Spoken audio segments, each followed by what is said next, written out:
हमारे गांव की एक औरत जो हर साल एक बच्चा पैदा करती थी, उसकी आज तक शादी नहीं हुई थी और ना ही उसके आसपास कोई ज़्यादा था। फिर भी वो हर साल पेट से कैसे हो जाती थी। जब उससे पूछा जाता तो वह कहती कि मैं जादू से बच्चा पैदा करती हूँ। आखिर ये क्या राज था? यही राज जानने के लिए मैं उसके घर में छुप कर बैठ गई। तभी मैंने देखा कि वो तो मेरा नाम मीनू है। मैं अपने गांव के चौधरी की बेटी थी और मेरे परिवार में हमारे परिवार के पास इतना धन दौलत था और पूरे काम के मुखिया होने की वजह से मेरे गांव में भी मेरी एक अलग ही पहचान थी। जब भी मैं घर से बाहर निकलती तो सब लोग मुझे चौधरी जी की बेटी कहकर पुकारते थे। यह सब सुनकर मुझे बहुत अच्छा लगता था। इतना मान सम्मान मिलता था कि मुझे खुद पर गर्व होता था।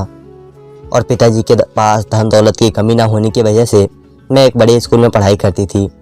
गांव में किसी के घर पर कोई भी प्रोग्राम होता तो हम लोगों को सबसे पहले बुलाया जाता था और हम लोग उनके घर पर जाते थे तो हमें बहुत ही ज़्यादा मान आता सम्मान मिलता था। सब लोगों के बीच इतना मान सम्मान पाकर हम लोग बहुत खुश थे, क्योंकि मेरे पिताजी गांव के चौधरी और मुखिया थे, इसलिए उनकी हर कोई इज्जत करता था और हम लोगों के पास धन दौलत और ज़मीन भी बहुत ज़्यादा था। इस वजह से और गांव के अंदर मेरे पिताजी सबकी मदद करते थे, चाहे वह ज़मीन को लेकर हो या किसी की पढ़ाई लिखाई की हो। हर गांव में कोई भी घर गरीब होता या उसके बच्चों को पढ़ाई लिखाई नहीं करवा पाते तो पिताजी उनका जिम्मा लेते थे और उसके पढ़ाई लिखाई का खुद खर्च करते थे। शायद इसी वजह से सब लोगों की नज़रों में हम काफ़ी ऊंचे थे, और हो भी क्यों ना, क्योंकि किसी की मदद करने के बाद हर किसी की इज्जत भी मिलती है। मेरे पिताजी जैसे ही गुण मेरे अंदर भी थे। गांव में किसी तरह की ज़रूरत होती थी तो मुझसे जितना हो पाता था मैं ज़रूर करती थी। खैर ऐसे ही दिन निकलते गए, लेकिन गांव में एक बड़ी प्रॉब्लम यह थी कि हमारे गांव से कुछ दूरी पर ही, शायद उसके गांव से बाहर ही बोल सकते हैं, एक बड़े से घर में एक औरत रहती थी। वह हर साल एक बच्चे को जन्म देती थी। आखिर वह बच्चा पैदा कैसे करती थी, क्योंकि उसकी आज तक कभी शादी नहीं हुई थी। मैंने उस औरत को देखा तो था, लेकिन उसके बारे में ज़्यादा जानती नहीं थी। जो बात मैं उसके गांव में या गांव से बाहर सुनती थी उसी को सच मान लेती थी। सब लोग यही कहते थे कि यह अपनी छोटी उम्र से ही इस तरह की हरकतें करती है और आज तक इसकी शादी नहीं हुई। कोई भी मर्द या औरत इसके आसपास नहीं जाता। सब लोग इससे डरते हैं क्योंकि यह एक चरित्रहीन औरत है। भला बिना मर्द के किसी बच्चे को बच्चा पैदा कैसे हो सकता है? लेकिन यह तो हर साल कर लेती है। उसके घर में जब बच्चा पैदा हो जाता है तो एक अनाथ आश्रम के सामने उसे छोड़ आती है और उसका घर पर आ जाती है।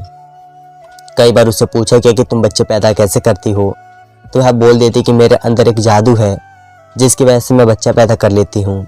सब लोग उसकी इसी बात पर विश्वास कर लेते, लेकिन अब मुझ में इतनी समझ तो थी कि मैं अच्छा बुरा जान सकूं। भला ऐसा कैसा जादू हो सकता है? सब लोग उस औरत को बेहद नफरत करते थे। मेरे पिताजी गांव के मुखिया थे और सब लोग उन्हीं के हिसाब से चलते थे, इसीलिए पिताजी ने उसका घर गांव से बाहर बनवा दिया। अब सब लोगों पर पाबंदी लगा दी कि कोई भी उस औरत से बात तक नहीं करेगा। अगर उसे कोई भी चीज़ की ज़रूरत होगी या तकलीफ़ होगी तो वह मुझसे बोल देगी, क्योंकि गांव का मुखिया मैं हूँ। मेरे पिताजी के हुक्म के आगे कोई भी अपनी जुबान ना खोलता। सबको बस यही लगता था कि अगर उस औरत के घर के आसपास से गुजर गए तो ना जाने क्या कहर हो जाएगा। गांव में किसी तरह का प्रोग्राम होता तो उस औरत को हमेशा उससे ही वंचित रखा जाता, क्योंकि उसे कोई बुलाया नहीं जाता था और शायद वे आना भी नहीं चाहती थी, क्योंकि अगर वह आ जाती तो उसके बारे में तरह तरह की बातें बनती और उसके साथ नहीं खेलता और अलग ही काम में लगे रहते और उसे हमेशा दूर भगा भी देते। शायद इसी सब से वह दूर रहना चाहती थी, लेकिन कहीं ना कहीं मेरे मन में उस औरत के लिए आज भी दया थी, क्योंकि मैं नहीं मानती थी कि यह किसी जादू का या फिर वह चरित्रहीन हो सकती है। भला वह चरित्रहीन कैसे हो सकती है? हमारा गांव बहुत ज़्यादा बड़ा नहीं था। एक छोटे से गांव में बहुत कम घर थे और उसी घर में मेरे पिताजी मुखिया थे और सब लोगों को उस घर के आसपास जाने से मना कर रखा था। तो फिर वह औरत बच्चा पैदा कैसे करती थी?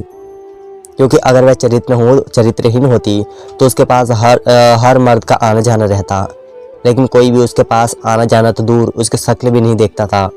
और भला ऐसा कैसा जादू हो सकता है। लेकिन खैर, मैं इन सब बातों से अपना दिमाग भी नहीं लगा सकती थी, क्योंकि मुझे मेरे पिताजी ने मना कर दिया था कि अगर उस औरत के बारे में कहीं भी जिक्र हो रहा हो तो मैं उस जगह से दूर आ जाऊं। और मैं अपने पिताजी की बातों को कभी टाल नहीं सकती थी। खैर, मैं पिताजी की बात को नहीं टाल सकती थी, लेकिन उस औरत को भी नहीं भूल सकती थी। उसका चेहरा मेरी आंखों के सामने बार बार आता रहता था। दरअसल एक दिन मैं बाजार माँ के साथ किसी काम से गई थी, तो मैंने देखा था कि वह औरत भी वहीं पर से कुछ सामान खरीद रही थी। पहले तो मैंने उस औरत को नहीं पहचाना, लेकिन जब मेरी माँ और कुछ औरतें उसके बारे में अजीब सी बातें करने लग गई, तब मुझे समझ आया कि वही औरत है जिसका जिक्र अक्सर पूरे गांव में होता रहता है। तभी इसे देखकर मेरी माँ और सब लोग अपने चेहरे को अजीब तरह से कर लिया। मैंने उस औरत को बड़ी ही गौर से देखा। मुझे कहीं से भी वह औरत गलत नज़र नहीं आ रही थी। उसके चेहरे पर जो मासूमियत थी वह साफ बयां कर रही थी कि वह औरत एकदम साफ सुथरे दिल की है। उसकी आंखों में न जाने कितना दर्द भरा हुआ था। मेरा मन था कि जाकर सब कुछ उससे पूछ लूं और उसके मन को हल्का कर दूं, लेकिन साथ में माँ होने की वजह से और गांव में पिताजी का डर होने की वजह से मैं उस औरत के पास भी ना जा सकी। मैं दूर खड़ी उस औरत के चेहरे को बड़ी ही गौर से ताकती रही। उसके चेहरे पर पसीना था और चेहरा बिल्कुल लाल पड़ा हुआ था, मानो कि वह अगर ज़्यादा देर वहाँ पर रुकी तो लोग उसे तानों से मार डालेंगे। वह घबराई सी लग रही थी। उसके जल्दी जल्दी कुछ सब्जी ली और अपने घर की तरफ दबे कदम से भाग गई। उसकी चाल से भी साफ दिखाई दे रहा था कि वह ना जाने कितने दुखों को अपने अंदर लिए दबा रही है। अब तो मेरे अंदर भी एक तरह से जुनून जाग चुका था कि मुझे उस औरत के बारे में पूरी सच्चाई जाननी ही होगी, वरना पता नहीं क्या हो जाएगा। मुझे अब सब कुछ जानना ही था। एक रोज़ मैं अपनी सहेलियों के साथ खेल रही थी, तभी उनमें से मैंने एक सहेली से पूछा जो उस औरत के घर से थोड़ी ही दूरी पर रहती है। मैंने उससे पूछा कि क्या वह औरत सच में कोई जादू टोना से बच्चा पैदा करती है। तभी मेरी सहेली कहने लगी कि हाँ, क्योंकि गांव का मर्द या कोई भी उसके आसपास नहीं जाता और मुखिया जी ने तो साफ मना कर रखा है और हम लोगों को उसके बारे में बातें नहीं करनी चाहिए, क्योंकि अगर किसी ने हम लोगों को उसके बारे में बातें करते हुए सुन लिया तो बेवजह हम लोगों की पिटाई कर देंगे। गांव में बड़े ही उसकी बात नहीं करते, तो हम बच्चे को तो हक नहीं है। खैर, मैंने उसकी बात मान ली और अपने खेल में लग गई, लेकिन मेरा ध्यान उस औरत के ऊपर ही था। उसका चेहरा वह दुख भरा मेरे सामने आ रहा था। मैं चाहकर भी उसकी मदद नहीं कर पा रही थी, लेकिन उस औरत ने मेरी तरफ ज़रा भी नहीं देखा था। अगर वह मेरी तरफ देखती या मेरे साथ बात करने की कोशिश करती तो शायद मैं उससे पूछ भी लेती, लेकिन मेरे साथ गांव की औरत और माँ होने की वजह से उसकी इतनी हिम्मत ना हुई और वहाँ पर खड़े लोग उसे इस कदर ताने दे रहे थे मानो वे उन सब से बचकर बस निकलना चाहती हो। शायद इसीलिए वह दबे पाँव भाग गई होगी। मुझे जरा विश्वास नहीं हो रहा था कि वह औरत ऐसे हो सकती है। जिस तरह गांव के लोग उसके बारे में बोल रहे हैं, वह इतनी बेशर्म नहीं हो सकती, क्योंकि अगर वह औरत इतनी ही बदचलन होती तो उसके चेहरे पर यह मासूमी और दुख नहीं होता, बल्कि एक अजीब ही रौनक होती और उसे किसी का डर ना होता, क्योंकि कोई भी ऐसी औरत अपने बारे में गलत नहीं सुन सकती, उनका सामना करती है। लेकिन वह औरत तो कभी भी किसी को जवाब तक नहीं देती थी। मुझे उस औरत पर जितना दया आ रही थी उतनी तो शायद आज तक मुझे किसी पर भी ना आई थी। लेकिन मेरी उम्र भी छोटी थी और मैं एक चौधरी की बेटी थी। अगर मैं अपने पिताजी के खिलाफ जा सकती हूँ तो गांव का कोई भी इंसान उसके खिलाफ जा सकता है।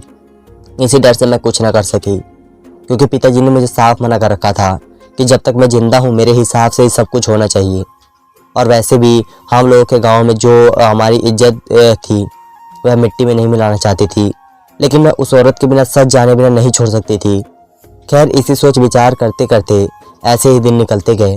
एक दिन हमारे गांव में भारी बरसात हुई, जिसकी वजह से हम लोग जिस रास्ते से स्कूल जाते थे वह रास्ता पूरी तरह से बंद हो चुका था, क्योंकि उस रास्ते से पूरी तरह से पानी भर चुका था।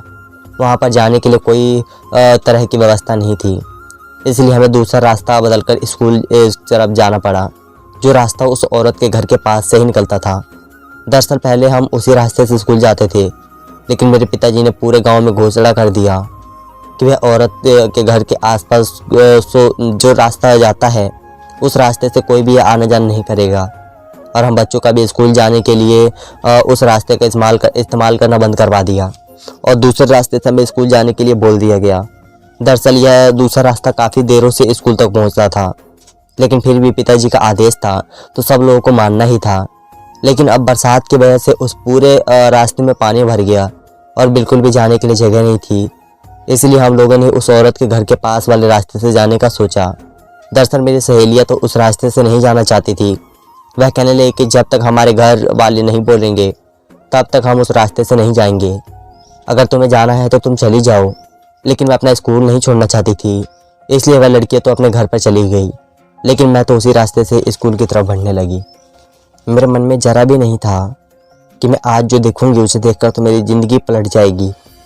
जब मैं स्कूल के लिए उस रास्ते से जाने लगी तो मैंने देखा कि वह औरत अपने घर की छत पर बैठी रो रही है। अचानक से मेरी नज़र उस औरत के ऊपर पड़ी। उसे रोता देख मैं खुद को जैसे रोक ना पा रही थी। मेरा मन कर रहा था कि उस औरत के पास चली जाऊं और उससे आंसू पोंछ दूं, क्योंकि जिस तरह वह रो रही थी उसे साफ दिखाई दे रहा था कि उसके अंदर का दुख आंसू से किस तरह छलक रहा है। उसके आंसू टप टप करके नीचे ज़मीन पर गिर रहे थे। मुझे ऐसा महसूस हो रहा था मानो कि उसके आंसुओं की कीमत शायद लाखों में हो, लेकिन कोई भी नहीं था जो उसके आंसुओं को पोंछ सके। तब मुझे पूरा पक्का यकीन हो गया था कि उस औरत के अंदर कोई भी खोट नहीं है। ज़रूर उसके अंदर ऐसा राज छुपा हुआ है जिसके बारे में गांव के किसी भी सदस्य को पता नहीं है। मैंने अपने पिता से उम्मीद जताई, क्योंकि वह गांव के मुखिया थे और चौधरी भी थे। उनके हाथ में सब कुछ था। अगर वह चाहते तो उस औरत को इंसाफ दिला सकते थे, लेकिन मेरे पिताजी ने तो खुद उस औरत के आसपास बैठने से मना कर रखा था। मैं चाहती थी कि अपने पिताजी से इस बारे में बात करूं और कहूं कि उस औरत का एक बार दुख सुन लीजिए। हो सकता है कि उसकी कोई मजबूरी हो, लेकिन शायद मैं पिताजी से डर की वजह से ऐसा कुछ भी ना कर पाई। लेकिन उस औरत को रोता देख मेरा अंदर भी रोने लगा और मेरी आंखों से भी आंसू आने लगे। मैं खुद को इस जीवन में कभी भी इतना मजबूर नहीं समझ रही थी जितना मजबूर आज मैं खुद थी। मैं चाहकर भी उस औरत के पास नहीं जा रही थी। मैं दूर खड़ी उस औरत के चेहरे को साफ पढ़ रही थी, जो बार बार मुझे अपनी तरफ खींचने की कोशिश कर रहा है। शायद उस औरत ने मुझे नहीं देखा था। आखिर देखे भी क्यों? क्योंकि वह अपने दुख दर्द इतनी गहरी में डूबी हुई थी। उसे आसपास की कुछ भी चीज़ें दिखाई नहीं दे रही थी। उसकी आंखों से आंसू इस कदर बह रहे थे मानो पानी की बाढ़ बह जाएगी। लेकिन मैंने जैसे तैसे खुद के कलेजे पर पत्थर रखा और स्कूल की तरफ बढ़ने लगी, क्योंकि अगर मैं ज़्यादा देर वहाँ पर रुकती तो उस औरत के आंसू मुझे अपनी तरफ खींच लेते और उसके बाद तो पूरे गांव में हंगामा हो जाता। इसलिए मैं जैसे तैसे स्कूल पहुंची, लेकिन उस औरत का रोता हुआ चेहरा मेरे आंखों के सामने से हट नहीं रहा था। मैं पढ़ाई लिखाई में अव्वल थी और हमेशा से ही अच्छा नंबर लेकर आती थी, और आज हमारे स्कूल में हमारा टेस्ट भी था और उस टेस्ट को मिस नहीं करना चाहती थी, क्योंकि कल रात मैंने पूरी रात जाकर अच्छे से पढ़ाई की थी। लड़कियां दूसरे रास्ते से जाने के डर से अपने घर वापस चली गई, लेकिन मुझे यह टेस्ट देना था, इसलिए मैंने वह रास्ता अपनाया और स्कूल आई। लेकिन मुझे कहाँ पता था कि टेस्ट दे ही नहीं पाऊंगी, क्योंकि मेरा दिमाग तो उस औरत के ऊपर ही पड़ा था। मैं कुछ लिख ही नहीं पा रही थी, क्योंकि मेरे सामने तो बार बार उस औरत का ही वह रोता हुआ चेहरा आ रहा था और मैं खुद को जैसे रोक नहीं पा रही थी। मेरा मन बार बार मुझसे कह रहा था कि तुम उस औरत के पास आकर उसका दर्द सुन लो, लेकिन मैं क्या करती, मेरे हाथ में कुछ भी नहीं था।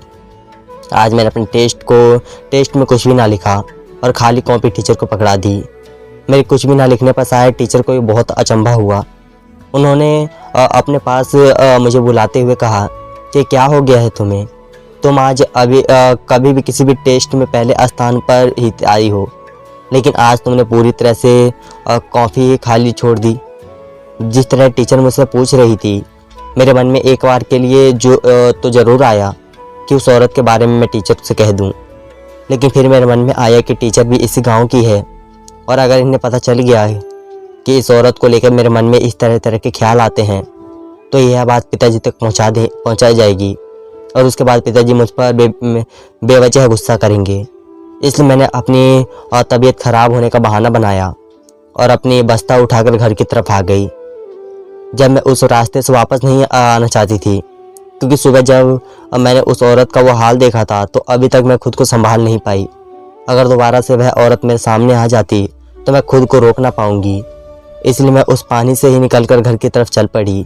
और घर पहुंचकर मेरे भीगे हुए कपड़े मेरे माँ ने कहा कि क्या हुआ, तुम इस तरह भीग कैसे गई। तभी मैंने माँ से कहा कि वो रास्ता पूरी तरह से पानी से भरा हुआ था, क्योंकि बरसात ही इतनी आई थी, इसलिए मैं उस पानी से ही निकल कर आई। तभी पिताजी ने वहीं बैठे वह कहने लगे कि बेटा तुम अपने टीचर से मुझे फ़ोन करवा देती, मैं मोटर गाड़ी तुम्हें भेज देता लाने के लिए। तभी मैंने पिताजी से कहा कि नहीं मैं ठीक हूँ, कोई बात नहीं। इतना कहकर मैं सीधा अपने कमरे में चली गई और कपड़े बदलने के बाद बिल्कुल गुमसुम सी बैठ गई, क्योंकि अभी तक उस लड़की का चेहरा मेरे आंखों के आगे से हटा नहीं था। बार बार मुझे वह लड़की ही दिखाई दे रही थी। मेरे मन में सिर्फ यही चल रहा था कि अगर मुझे एक बार कोई इजाज़त दे दे तो मैं उस लड़की से जाकर उसका हाल पूछ लूँ। लेकिन मैं खैर क्या कर सकती थी। दूसरे दिन जब मैं उठकर देखा तो पूरे गांव में और हमारे घर में यही चर्चा चल रही थी कि वह औरत आज फिर से पेट से हो गई है। सब लोग उसे जो मन में आ रहा था वह बोले जा रहे थे। कोई उसे डायन तो कोई चरित्रहीन बोल रहा था, कोई उसे इतनी गंदी गंदी गालियां दे रहा था कि मुझसे भी सुनी नहीं जा रही थी। अब तो मेरे मन में और भी सवाल पैदा होने लगे कि वह औरत फिर से पेट से कैसे हो गई। अब तो मुझे भी लगने लगा कि ज़रूर कोई ना कोई तो माजरा है। तभी मैंने सोचा कि जो होगा वह देखा जाएगा। मुझे यूँ हाथ पर हाथ धरे नहीं बैठना चाहिए। मैं उस औरत के घर में छुपकर बैठूंगी और पता लगाऊं कि आखिर वह औरत रात को ऐसा क्या करती है जिसकी वजह से वह पेट से हो जाती है। तभी मैंने सोचकर यही प्लान बनाया कि आज रात को मैं ही यह सब कुछ जान लूँगी। तभी मैं रात होते ही अपने बिस्तर के ऊपर कुछ तकिया लगाया और ऊपर चादर लगा दी, ताकि सबको लगे से मैं सो रही हूँ। और मैं कंबल को ओढ़े हुए छुपते छुपाते घर के बाहर चली गई। रात के अंधेरे में किसी को पता नहीं चला कि मैं कहीं जा रही हूँ, क्योंकि सब लोग अपने अपने घरों में थे। मैं छुपते छुपाते जैसे तैसे करके उस औरत के घर में पहुँची और वहाँ पर बने एक कोने में छुपकर बैठ गई। लेकिन मुझे वह औरत कहीं भी दिखाई नहीं दे रही थी। थोड़ी देर बाद उस घर का दरवाज़ा खुला और उसके बाद जो इंसान आया उसे देखकर तो मेरी रूह कांप गई। मैं जैसे खुद को संभाल नहीं पा रही थी। मेरा पूरा बदन पसीने से लथपथ हो गया और मेरी आंखों से आंसू छलक रहे थे। अब मुझसे ज़्यादा देख नहीं रहा गया। मैंने देखा कि वह इंसान और कोई नहीं बल्कि मेरे पिताजी ही थे। उन्होंने दरवाज़ा फिर से बंद किया और सीधा अंदर की तरफ से आने लगे। रसोई घर से वह अंदर जब बाहर निकले तो पिताजी ने उसका हाथ पकड़ा और उसके गले से लगाते हुए कमरे के अंदर जाने लगे। अब जो कुछ मैंने देखा था वह तो मेरी समझ से बाहर था। अब मैं अकेली नन्ही सी जान क्या कर पाती। इसलिए मुझे जो उस समय सही लगा मैंने वही किया। मैं झट से उस कोने से बाहर निकली और पूरे गांव वालों को इकट्ठा किया और उस घर के अंदर लेकर चली गई। सब लोगों को अचानक वहीं पर देखा वो दोनों ही घबरा गए। तभी मैं उस औरत के पास गई और उसे बड़े ही जोश भरी बातों से कहने लगी कि जो कुछ भी हुआ है वह सच बोल डाले। पिताजी बड़ी बड़ी आंखें निकालते हुए कहने लगे कि बिना मेरे परमिशन के तुम लोग अंदर कैसे आए, और वह भी इस घर के अंदर। तभी उन गांव वालों ने अपनी गर्दन झुका ली, लेकिन मैं डरने वाली नहीं थी। मुझे सब कुछ समझ में आ गया था। मैंने बड़े ही साहस भरे शब्दों से पिताजी से कह डाला कि जो बात है वह सच बता दीजिए। तभी पिताजी ने अपने हाथ जोड़ लिए और कहने लगे कि मुझे माफ़ कर दो। दरअसल मैंने गांव का मुखिया होने का फ़ायदा उठा लिया। यह औरत जब 15 साल की थी तभी इसके माँ पापा गुजर गए और यह मेरे दोस्त की बेटी थी। तब मैं इसके साथ ज़बरदस्ती करता हूँ और इसके साथ रंगरलियाँ मनाता हूँ। मैं इसे इस गांव में लाकर छोड़ दिया और उसे हर साल पेट से कर देता था और पूरी रात इसके साथ गुजारता था। लोगों को मुझ पर शक ना हो इसलिए मैंने गांव से दूर इसका घर बनवा दिया और उसे बड़े ही डरा धमका कर रखने लगा कि मुझे तुम्हें जब भी लोग कोई पूछे तो तुम बोल देना कि मैं जादू से बच्चा पैदा करती हूँ। और मैं इस औरत के साथ अपनी रंगरलियाँ चालू करता रहा। इतने सालों तक मैं इसके साथ यही सब करता रहा। लोगों को यही गलत लगती थी और मैंने सब गांव में यह घोषणा भी करवा दी थी कि इसके घर के आसपास कोई भी नहीं जाएगा ताकि मैं पकड़ा ना जाऊं। इसलिए मैंने इसे अपने मनोरंजन के लिए यहाँ पर रखा था। पिताजी की ऐसी बातें सुनकर मुझे रहा नहीं गया। मेरे मुंह से जो आया मैंने कह दिया और मैंने कहा कि कल को अगर मुझे भी कोई मनोरंजन का साधन बनाता है तो आपकी आंखों में आंसू एक बार के लिए भी नहीं आएंगे। यह सुनकर पिताजी के हालात ख़राब हो गई। उन्होंने अपने घुटने टेक दिए और अपनी आंखों से उनके आंसू बहने लगे। अब मैं ज़्यादा कुछ ना बोल पाई। मैं उस औरत के दर्द भरे चेहरे को देख रही थी। मैंने उस औरत से कहा कि मैंने आपको आज़ाद करवा दिया, अब आप अपनी ज़िंदगी जी सकती हैं। और वह औरत कुछ ना बोली और चेहरे पर मुस्कान लिए अपने कपड़े डाले और उस गांव से निकल गई। मैंने उस औरत को नरक से निकाल दिया था। गांव वालों ने मेरी सराहना की और पिताजी को पुलिस के हवाले कर दिया। अब एक रोज़ मैं अपने कमरे में बैठी सोच रही थी कि गांव वालों की तरह मैं भी उस औरत को गलत समझती तो शायद पूरी उम्र वह मेरे पिताजी की शिकार बनी रहती। लेकिन मैंने हिम्मत करके जो सच्चाई सामने लेकर आई थी वह बड़ी ही सराहनीय थी। मैंने एक भली औरत की ज़िंदगी को बचा लिया और मैं अब पढ़ लिख कर एक अच्छी ऑफिसर बनना चाहती थी ताकि आगे भी इन सब गंदी करतूतियों को दूर कर सकूं। धन्यवाद दोस्तों।